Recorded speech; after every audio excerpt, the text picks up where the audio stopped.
شروع کرو۔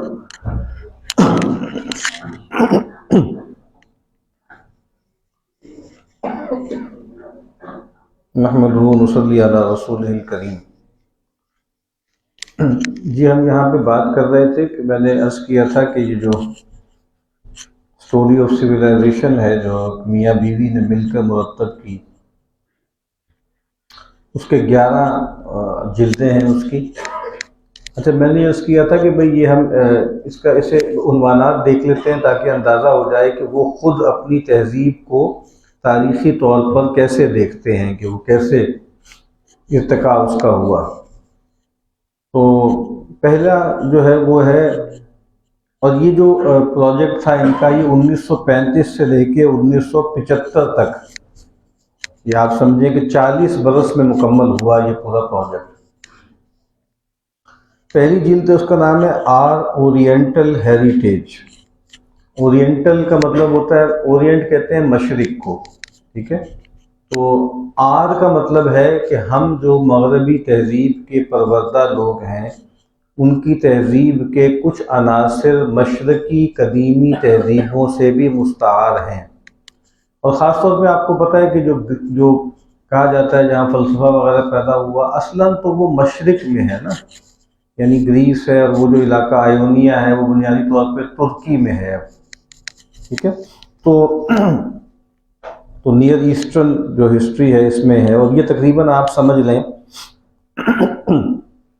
یہ انہوں نے کہا ہے کہ 330 قبل مسیح تک، معلوم تاریخ سے لے کے 700 قبل مسیح سے 330 قبل مسیح۔ آپ کو پتہ ہے نا قبل مسیح میں تو الٹا چلے گا نا، ٹھیک ہے نا؟ تو 800 قبل مسیح پرانا ہے، 500 نیا ہے، 330 اس سے نیا ہے۔ تو ایک تو وہ چیزیں ہیں کہ جو اور جگہوں سے، انڈیا سے، چائنا سے، اور جگہوں سے چیزیں آئیں۔ اور پھر یہ بات کہ بھئی اصل میں اسی پہلی جلد میں یہ بھی ہے کہ بھئی تہذیب کسے کہتے ہیں، ٹھیک ہے، اور اس کی بنیادیں کیا ہیں، اس پر بھی بتایا۔ اگلا ہے دا لائف آف گریس، ٹھیک ہے، یعنی یونان سے بات شروع کی، اور وہاں پہ ظاہر بات فلسفہ بھی ہے، وہاں پہ حکومت کا تصور بھی ہے، اس کا جو مذہب تھا، اس کا جو فلسفہ تھا، سائنس، لٹریچر، آرٹ، اور وہ کرتے کرتے کہاں تک، یعنی رومن کانکویسٹ اس کو کہتے ہیں، کہ جو روم نے فتح کر لیا، وہ آپ سمجھ لیں 43 بعد مسیح، 330 قبل مسیح سے 43۔ تو ابھی دیکھیں پہلا کیا ہوا، یعنی پرانی تہذیبوں سے چیزیں لیں، اس کے بعد بنیاد کیا بنی، یونان، ٹھیک ہے؟ یونان میں وہ کہتے ہیں فلسفے کا آغاز ہوا، اور اس سے گویا ان کا دماغ بنا، ان کا ذہن بنا، ان کا شعور بنا۔ اس کے بعد تیسری جلد ہے سیزر اینڈ کرائسٹ، ٹھیک ہے؟ یہ آپ سمجھ لیں کہ 43 سے آگے لے کے سیدنا مسیح علیہ السلام کی زندگی تک، یہ گویا رومن پیریڈ کہلاتا ہے۔ اور روم میں جا کے مغربی تہذیب نے یہ کہا کہ بھئی ہمارے ذہن کی تشکیل ہوئی ہے یونان سے، اور ہماری طاقت کہہ لیں، ہمارا نظم کہہ لیں، ہمارا قانون کہہ لیں، اس کی تشکیل ہوئی ہے روم سے، ٹھیک ہے نا؟ انسان دو چیزوں کا مجموعہ ہے نا، فکر اور عمل، شعور اور وجود، ٹھیک ہے؟ تو تھیری اینڈ پریکٹس، تو اس میں جو فکر، شعور، تھیری ہے وہ آئی ہے جو ہے وہ یونان سے، اور جو جسم قالب آیا ہے، نظم۔ آج آپ کو پتہ ہے بہت عرصے سے مغرب میں یہ بات کہی جا رہی ہے کہ دنیا میں اب بھی وہ بات کہ تہذیب کی غلبے کی بنیاد دو چیزیں ہوتی ہیں، علم اور طاقت، علم اور طاقت۔ اور یہ بات مطلب ٹھیک بات ہے، یعنی یہ تو آج آ کر کچھ ماہ بعد جدید فلسفیوں نے یہ باتیں کرنی شروع کی تو لوگوں کو لگا کہ جیسے کوئی بہت نئی بات کر دی، نئی بات تو نہیں، یعنی یہ ہمیشہ سے ایسے ہی تھا، ٹھیک ہے؟ آپ پڑھا ہوگا ان کے بارے میں، حضرت طالوت کے بارے میں پڑھا ہے نا، کہ بسطۃ فی العلم والجسم۔ کچھ انبیاء کا ذکر کیا، اولو الایدی والابصار، اولو الایدی والابصار۔ سورہ حدید میں آپ پڑھتے ہیں اللہ نے کتاب نازل کی، میزان، وانزلنا الحدید، تو طاقت بہت بنیادی چیز ہے نا۔ اور ویسے ضمنی طور پہ عرض کر دوں کہ جو جدید مغربی تہذیب ہے، ایک شاید میں نے کل بھی کہا تھا، وہاں طاقت پہلے آئی ہے، علم بعد میں آیا ہے، ٹھیک ہے، اور طاقت میں کچھ ایجادات کا ہاتھ ہے، کچھ ان کی جغرافیے کا ہاتھ ہے، پھر باقی لوٹ مار ہے، ٹھیک ہے، پھر غارت گری ہے، ٹھیک ہے۔ مطلب وہ ایک صاحب ہیں، وہ یہ کہتے ہیں کہ آپ کو جو بتایا گیا ہے مغرب جو جہاں تک پہنچا ہے، تو 3 بڑے انقلاب آئے، ایک سائنس میں، ایک انڈسٹری میں، اور ایک پالیٹکس میں، ٹھیک ہے، scientific revolution, industrial revolution and French revolution. کہتے ہیں میں آپ کو بتاتا ہوں اصل چیزیں، 3 چیزیں کیا ہیں۔ اس نے کہا کہ وہ کولونیلزم، سلیوری اینڈ ریسزم، یہ ہم آپ کو بتاتے ہیں، یہ وہ مغرب کے لوگ بتا رہے ہیں کہ یہ ہے، یہ آپ کا پول ہے، لیکن بیانیہ تو وہی چل رہا ہے نا، وہی ہماری یونیورسٹی میں پڑھایا جا رہا ہے کہ جناب یہ چیزیں ہیں، اور ان کے ہاں انلائٹنمنٹ ہوئی، ان کے ہاں یہیں پر انڈسٹریل ریولوشن آیا، یہیں پہ سائنٹیفک ریولوشن آیا، یہیں پہ ڈیموکریٹک ریولوشن آیا۔ آپ لوگ کیا کر رہے تھے؟ آپ نے یہ کیوں نہیں کیا؟ آپ نے ہمیں کٹہرے میں کھڑا کیا ہوا ہے نا، اور ہم کٹہرے میں کھڑے ہو جاتے ہیں، شرمندہ ہونا شروع ہو جاتے ہیں کہ ہاں بڑی غلطی ہو گئی، بڑی بس ہو گیا نکما پن، معاف کرتے ہیں، جیسے بچوں سے ہو جاتی ہے نا غلطیاں، آپ ہمارے بڑے ہیں، مائی باپ ہیں، کوئی بات نہیں، درگزر فرمائیں، اور آپ کو شفقت فرمائیں، ابھی کوئی ہم مہذب ہو جائیں، کوئی مدد کریں ہماری، کچھ آگے فنڈنگ کریں، مدرسوں کی بھی کریں، یونیورسٹیوں کی بھی کریں، کچھ اچھی ہمیں تہذیب کی باتیں، اچھی میٹھی میٹھی باتیں بتائیں، تاکہ ہم بھی جو ہے وہ کسی طرح میں آپ سے کم از کم بات کرنے کے قابل تو ہو جائیں۔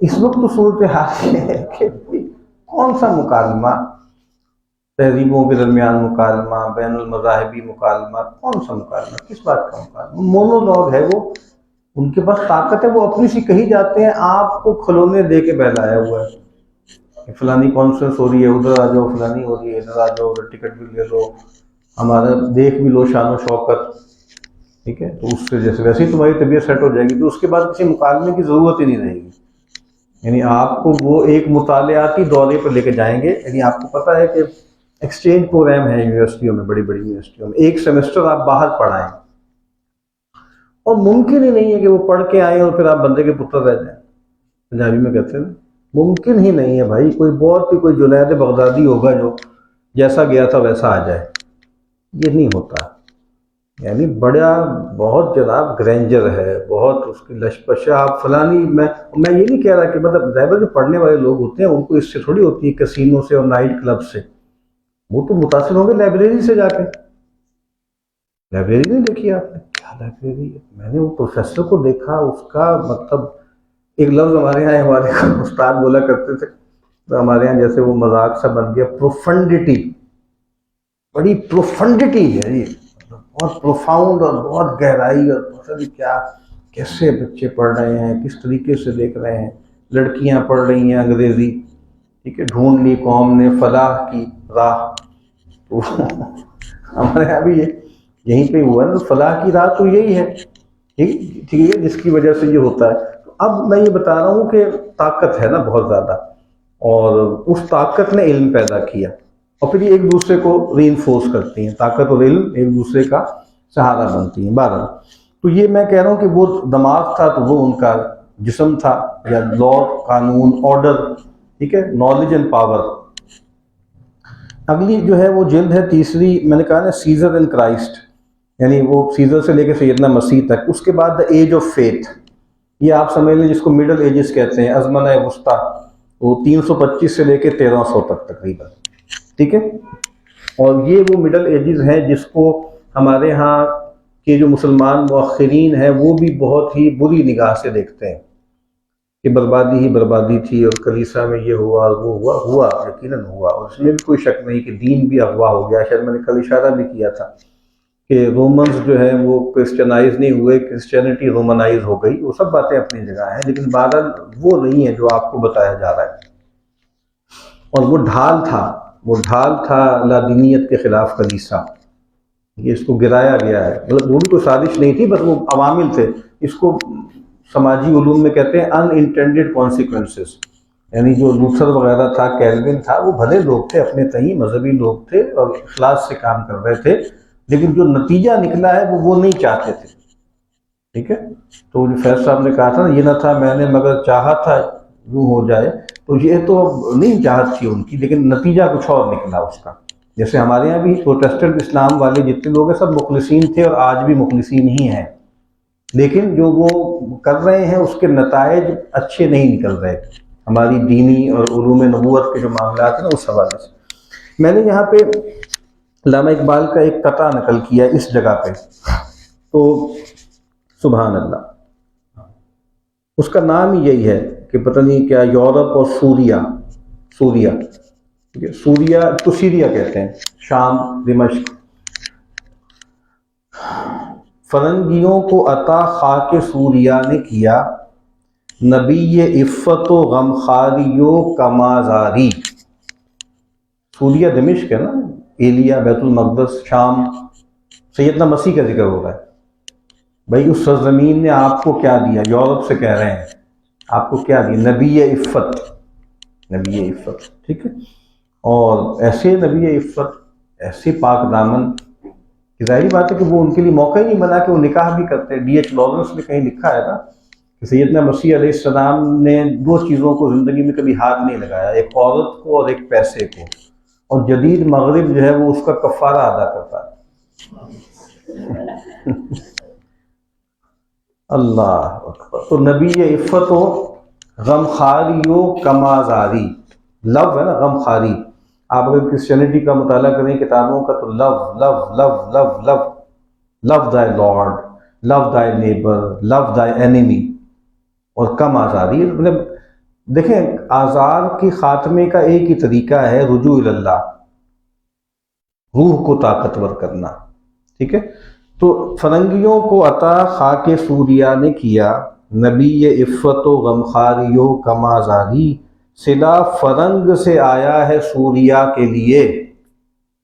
دمشق وغیرہ میں اور باقی جگہوں پہ آپ کو پتہ نا بہت جدیدیت آ گئی، لبنان میں آ گئی. اور تو صلہ یعنی آپ فرنگ کو کیا دیا؟ سوریا نے ایسا پیغمبر دیا، ایسا عالی شان پیغمبر دیا. بدلے میں اس نے کیا کیا؟ صلہ فرنگ سے آیا ہے سوریا کے لیے، مئو کمار و ہجوم زنان بازاری.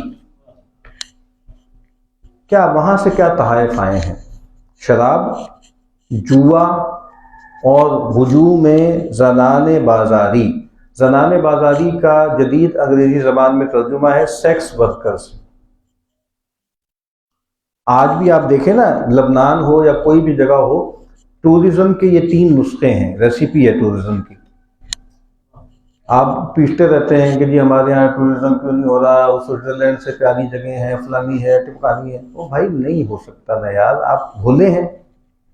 آپ کا کیا خیال ہے کہ لوگ جو پہاڑوں پہ جاتے ہیں، پہاڑ دیکھنے جاتے ہیں، وہ عیاشی کے لیے جاتے ہیں، وہ عیاشی کے لیے جاتے ہیں.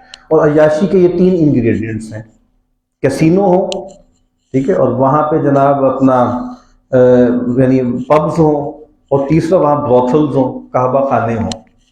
آج کر دیں یہ تو جہاز پہ جہاز آئیں گے آپ کے پاس. تو یہ آپ دیکھیں نا، آپ کتنا اچھا، مطلب سبحان اللہ، اتنا اختصار ہے اس میں. شعر میں یہ تو کمال ہے نا، ایجاز ہے. اتنی بڑی بات کو انہوں نے کیسے بند کر دیا 2 مصروں میں، 4 مصروں میں، کہ انہوں نے آپ کو یہ دیا اور آپ نے ان کو یہ دیا. تو بہرحال یہ عیسائیت کا دور تھا. چوتھا 5ویں جلد کیا ہے؟ رینیسانس، جس کو نشأت ثانیہ کہتے ہیں، احیاء علوم کہتے ہیں. ٹھیک ہے. بس میں صرف اشارے کر رہا ہوں کہ وہاں پہ لوگوں میں، کچھ لوگوں میں ایک خیال پیدا ہوا کہ بھائی ہم تو ہر چیز پہ چنگل، ہر چیز پہ جو ہے قبضہ ہو گیا، چرچ کا، پوپ کا. بھائی وہ ہماری وہ جو یونان کی فلسفے کی روایت تھی وہ کہاں گئی؟ اور روم کی جو اور روایت تھی قانون وغیرہ کی وہ کہاں گئی؟ ہر چیز پر جو ہے وہ تسلط قائم کر لیا ہے اپنا کلیسا نے. جزاک اللہ، کلیسا نے تسلط قائم کر لیا ہے. تو اب ہمیں دوبارہ سے العود الی البدو جس کو کہتے ہیں کہ بھئی ہمیں دوبارہ سے اپنی اصل کی طرف پلٹنا ہے. یہ وہ جگہ ہے جو ہمارا افسانہ ہے نا کہ مغرب کے ہاں جو کچھ بھی ہے وہ ہم سے لیا گیا ہے. اس کی ایک تھوڑی سی گنجائش یہاں پہ ہے، وہ میں عرض کر دیتا ہوں تاکہ وہ متھ بھی ختم ہو جائے کہ آج مغرب جہاں تک پہنچا ہوا ہے، جو کچھ کر رہا ہے وہ مسلمانوں نے اس کو دیا ہے. قطعاً ایسا نہیں ہے. ٹھیک ہے. مسلمانوں نے ایک کام کیا ہے کہ بھائی ان کے ہاں چونکہ وہ علوم نہیں پڑھائے جا رہے تھے، عقلی علوم جس کو کہا جاتا ہے، عقلی روایت نہیں تھی، زیادہ تر اور چیزیں تھیں. تو پھر یہ ہوا کہ بھائی ہمارے ہاں جو ہے وہ اندلس وغیرہ کی یونیورسٹیوں میں پڑھائی جا رہی تھی، وہ کتابیں عربی سے ترجمہ ہوئی، عربی میں ترجمہ ہوئی اور وہ پڑھائی جا رہی. تو انہوں نے دوبارہ سے اپنی روایت کو ری ڈسکور کیا ہے، اس میں ہم ایک ذریعہ بن گئے بس.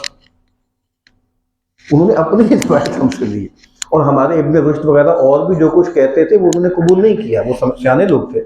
اصل میں خزما صفا داما قدر انہوں نے کیا، ہم نہیں کر سکتے.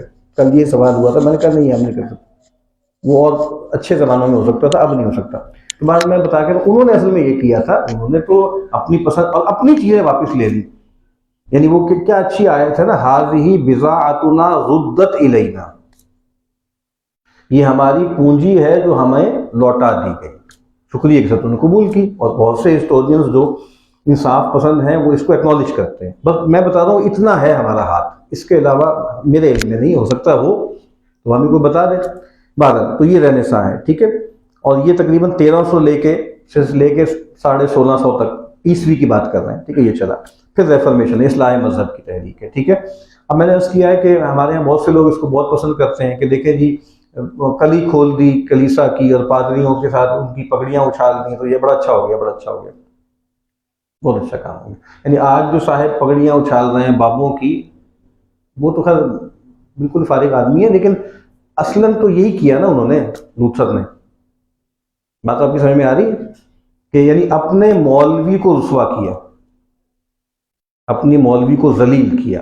اور یہ نہیں کہ اس مولوی میں خرابی نہیں تھی، جس طرح آج کے مولوی بھی کوئی ظاہر بات دودھ کا دھلا تو نہیں ہے نا، اس میں بھی کچھ مسائل ہیں، لیکن آپ اس ساری کمزور چیزوں کو چن چن کے سامنے لبے بام رکھ دیں، اس کو سکینڈلائز کریں. تو یہ کام کیا مارٹن لوتھر نے. 95 نکاتی ایک وائٹ پیپر شائع کیا. اب یہ الیکشن ہوئے ہیں نا، تو ایک وائٹ پیپر چھپتا ہے، وائٹ پیپر، یا کوئی اپوزیشن ہوتی ہے وہ بتاتی ہے کہ جی یہ مسئلے ہیں، تو 95 نکات اس نے لکھے.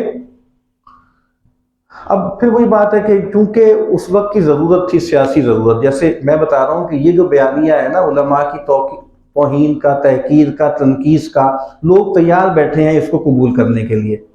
تو کوئی مسئلہ پگڑی وگڑی لگا کر آ کر بیٹھ کے یہ باتیں کرے گا تو اس کے ہو جائے گی نا ویورشپ، ملینز میں ہو جائے گی. وجہ کیا ہے کہ ہے ایک بڑی تعداد جو اکی پڑی ہے اور دین سے بیگانہ ہے اور دین سے بیزار ہے، اور اس کے لیے مولوی ایک آسان نشانہ ہے.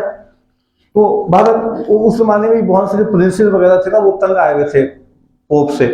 پوپ وہ ظلم نہیں کرنے دیتا تھا جو کرنا چاہتے تھے، پوپ وہ ٹیکس نہیں لگانے دیتا تھا جو لگانا چاہتے تھے، پوپ اس طرح کی بدماشیاں نہیں کرنے دیتا تھا. بھائی ایک انٹرنل بدماشی اب وہ تھی نا، وہ کرپشن ہم نہیں کہہ رہے کہ نہیں، وہ ہمیں تفصیل پتہ ہے، مطلب اس پہ لمبی گفتگو ہو سکتی ہے. لیکن میں بتا رہا ہوں کہ بہرحال وہ جو ہوا ہے وہ مطلب آپ اگر پوچھیں نا مغرب کے کسی بڑے تھیورسٹ سے کہ بھائی ماڈرنٹی یا انلائٹنمنٹ کا سب سے بڑا محرک کیا بنا ہے، تو اس میں آپس میں ان کی لڑائی ہے. لڑائی نہیں کہہ رہے، اختلاف ہے. کچھ لوگ کہتے ہیں رینیساں، کچھ لوگ کہتے ہیں ریفارمیشن. اور مجھے ایسا لگتا ہے کہ ریفارمیشن زیادہ بڑا سبب ہے. ریفارمیشن، اصلاح مذہب کی تحریک زیادہ بڑا سبب ہے جدیدیت کی کے شیوع میں، ٹھیک ہے، اس کے فروغ میں. اچھا جی، تو یہ رینیساں ہیں، ٹھیک ہے. یہ احیاء علوم دوبارہ سے اپنا، اور نشت ثانیہ اس کو ہم بولتے ہیں. اچھا اس کے بعد ریفارمیشن آ گیا، ٹھیک ہے. اصلاح مذہب یہ 1300 سے لے کے 1564 تک انہوں نے متعین کیا. یہ کوئی تاریخ ایسے پکی ٹھکی نہیں ہے، یہ تو میں نے ان جلدوں میں جنہوں نے جو لکھا ہے نا میں نے بتایا. پھر ایج آف ریزن ہے، ٹھیک ہے، جس میں شیکسپیئر ہے، بیکن ہے، مونٹین ہے، گیلیلیو ہے، دیکارت ہے، ٹھیک ہے. اب یہ وہ دور ہے 1558 سے 1648 جس میں سائنٹیفک ریولوشن بھی آ رہا ہے اور ماڈرن فلسفی کا ڈول بھی ڈالا جا رہا ہے. جدید سائنس اور جدید فلسفہ، وہ جو جدید سائنس ہے اس کا قدیم سائنس سے کوئی خاص تعلق نہیں ہے، اور جو جدید فلسفہ ہے وہ بھی بالکل نیا فلسفہ ہے. اگر آپ حضرت تھانوی کو پڑھیں تو وہ کہتے ہیں کہ جو قدیم فلسفہ تھا وہ غارت گر دین نہیں تھا. آپ سمجھ رہے ہیں، منطق قدیم تھی یا ارسطو یا افلاطون یا فلاں ڈھماں، تو وہ لوگ مانتے تھے نا، میٹافزکس کو بھی مانتے تھے، خدا کو بھی مانتے تھے، روح کو بھی مانتے تھے. یہ جو نیا ہے یہ بے خدا فلسفہ ہے نا، یہ زیادہ خطرناک ہے.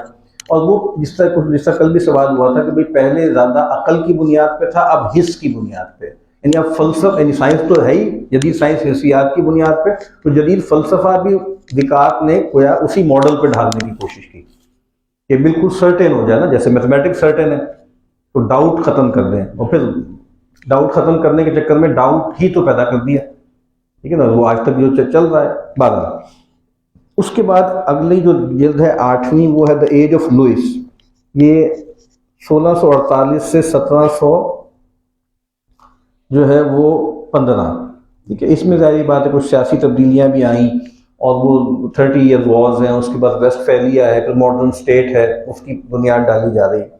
اگلی ہے نویں جلد دا ایج آف والٹائر۔ والٹائر یہ جو ہے جس کو ایج آف انلائٹنمنٹ بھی کہتے ہیں، یہ 1715 سے 1756 میں فرانس میں اور باقی جگہوں پہ اور آگے بھی جاتی رہی۔ یہ ہے روشن خیالی، جس کے بارے میں نے کل آپ سے کہا تھا نا کہ روشن خیالی کیا ہے، انسان کا اپنی پاؤں پر کھڑا ہو جانا، ٹھیک ہوگی بات، تو یہ بہت اہم چیز ہے۔ اس کے بعد پھر ہے 10ویں جلد ہے روسو اینڈ ریولوشن، ٹھیک ہے۔ اب روسو کا رومانٹسزم ہے، اور اس کے بعد پھر ریولوشن ہے، فرینچ ریولوشن، وہ ایک بہت اہم چیز ہے۔ اور پھر اس کے بعد دا ایج آف نپولین، یہ 1789 سے 1815 تک نپولین کا دور ہے۔ اور آپ کو پتہ ہے کہ عالم اسلام میں بھی جدیدیت کا ایک بہت بڑا جو آپ سمجھ لیں بیج ڈالا گیا، وہ مصر میں ڈالا، اور وہ مصر کو جب فتح کیا تو نپولین نے پھر وہاں پہ جدیدیت کا آغاز خاص طریقے سے ہوا۔ تو جدیدیت کے 3 مراکز رہے ہیں نا، بر صغیر اور مصر اور ترکی، ٹھیک ہے نا، ان 3 یہ گویا سمجھ لیں کہ یہ بن گئے کہ جہاں سے تبدیلی کا آغاز ہوا۔ لیکن اس پر کبھی الگ سے بات کرنی چاہیے کہ استعمار کا کیا رول ہے، اور کس طریقے سے وہ جیول ان دا کراؤن تھا نا جو انڈیا تھا، یعنی انڈیا ایک ماڈل ہے، جتنی بڑی یہ امپائر تھی کوئی بھی نہیں تھی، اور جتنے تجربے انگریز بہادر نے یہاں کیے ہیں کہیں نہیں کیے، اس کو لیبارٹری بنایا، لیبارٹری، اور کئی چیزیں جدیدیت کی پہلے یہاں پہ ٹرائی کی ہیں پھر وہاں نکل گیا، یہ بھی ایک پورا موضوع ہے، یعنی وہ ابھی مغرب میں نہیں تھی، وہ یہاں پہ تھی۔ ابھی ہم ایک سال آئے ہوئے تھے ہماری یونیورسٹی میں، وہ بلیسفیمی پہ انہوں نے کرسنگ گاڈ پہ ایک کتاب لکھی ہے ایسے کر کے، تو یہ انہوں نے کہا یہ بلیسفیمی لاز ہے، وہ وہاں پہ یعنی آپ سمجھ لیں وہاں سخت تھے، جہاں انہوں نے نرم کیے، پہلے یہاں نرم کیے پھر وہاں جا کے اس کو نرم کیا، وہاں بلیسفیمی کے زیادہ سخت تھے نا۔ تو مگر وہ ایک الگ سے پوری ایک اسٹڈی ہے کہ بھائی کون کون سی چیزیں انہوں نے یہاں ٹرائی کر کے پھر اپنے جگہ پہ کی، سینسس ہے، ٹھیک ہے نا، ہمارے یہاں جو خانہ شماری فلانا شماری کئی چیزیں ہیں، ڈاکومنٹیشنز کی کئی شکلیں ہیں جو یہاں پر انہوں نے اس کا پروٹوٹائپ بنایا اور پھر یورپ میں بعد میں لے کر گئے۔ الٹا بھی ہے، وہ تو پوسٹ کولونیل اسٹڈیز والے لوگ ہیں نا، وہ البرٹ میمی وغیرہ یہ کہتے ہیں نا، آشیش نندی، کہ بھائی کالونائزر جو ہوتا ہے جتنا کالونائزڈ کو نقصان پہنچاتا ہے اس سے زیادہ ڈیمیج وہ کالونائزر کو ہی پہنچاتا ہے، وہ تو ڈیمیج کے پہلو سے دیکھ رہا ہے، نیگیٹو معنوں میں، اس پر بھی اس کا اثر ہوتا ہے، صرف یہ نہیں ہوتا کہ بھئی آپ متاثر ہوئے، وہ بھی متاثر ہوئے، ان کی روح پر بھی داغ لگے بہت سے، ٹھیک ہے، جس سے وہ آج تک نہیں نکل سکے۔ تو بہرحال یہ جناب اس کی ایک وہ چیز ہے۔ آخری بات یہی ہے کہ یہ جو میں نے کہا تھا نا تہذیب کے بارے میں، میں نے کہا تھا اسی طریقے سے مغرب، تو مغرب کا معاملہ بھی یہی ہے کہ مغرب کا تصور بھی 20ویں صدی کی شروع میں آیا، اور خاص طور پہ جو اب بہت دیر میں مغرب کا لفظ استعمال ہوا، مشرق اور مغرب کا، وہ استعمال ہوا تھا کولڈ وار میں، ٹھیک ہے، جب دنیا 2 حصوں میں تقسیم ہو گئی نا، ایک کیپٹلسٹک کیمپ ہے امریکہ کا اور ایک USSR ہے، تو اصل میں مشرق تھا USSR وغیرہ، رشیا وغیرہ، اور مغرب تھا امریکہ اینڈ کمپنی۔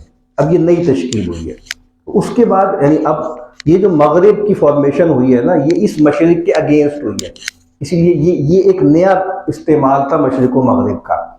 اور جب جو ہے وہ برلن وال گر گئی اور جناب آخری فوجی بھی نکل گیا، تو انہوں نے کہا اینڈ آف ہسٹری ہو گیا، تو اب انہوں نے مشرق کا مطلب اب عالم اسلام کو بنا لیا، اب ایک ادر چاہیے نا انہیں، ایک دشمن چاہیے، تو وہ دشمن ختم ہوا اسی وقت 91 میں فرسٹ ورلڈ وار ہو گئی، تو ایک نیا دشمن آ گیا، ایک نئی بائنری بن گئی، ایک نیا ادر آ گیا، اور ایک نیا مشرق سامنے آ گیا، ایک نیا ڈیول چاہیے ان کو، تو ایک نیا ڈیول آ گیا۔ تو یہ بھی ایک موضوع ہے کہ بھئی یہ مغرب کا تصور بھی ان معنوں میں بڑا نیا ہے، اور یہ 20ویں صدی ہی میں اصل میں یہ مشرق، فرسٹ ورلڈ کیا تھا، کیپٹلسٹک کیمپ، سیکنڈ ورلڈ کیا تھا، مارکسسٹ جو کمیونسٹ کیمپ، اور جو نان الائیڈ تھے وہ تھرڈ ورلڈ تھے، ٹھیک ہے، تو وہ اس طریقے سے اس میں چلے گئے۔ تو جناب بس میں یہیں پہ اپنی بات ختم کرتا ہوں، کوئی سوال آپ نے کرنا ہے تو کر لیں۔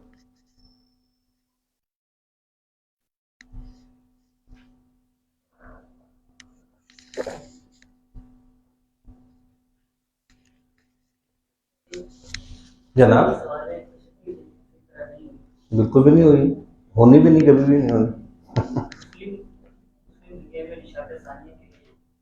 کیا طریقہ کار ہونا چاہیے؟ آپ نے جیسے کہا کہ طبیعیات میں اور سائنس وغیرہ میں بھی ہو رہے ہیں، جس کے بعد بھی ہم اس سے استفادہ کریں گے تو نقصان ہوگا، تو کیا طریقہ ہوگا؟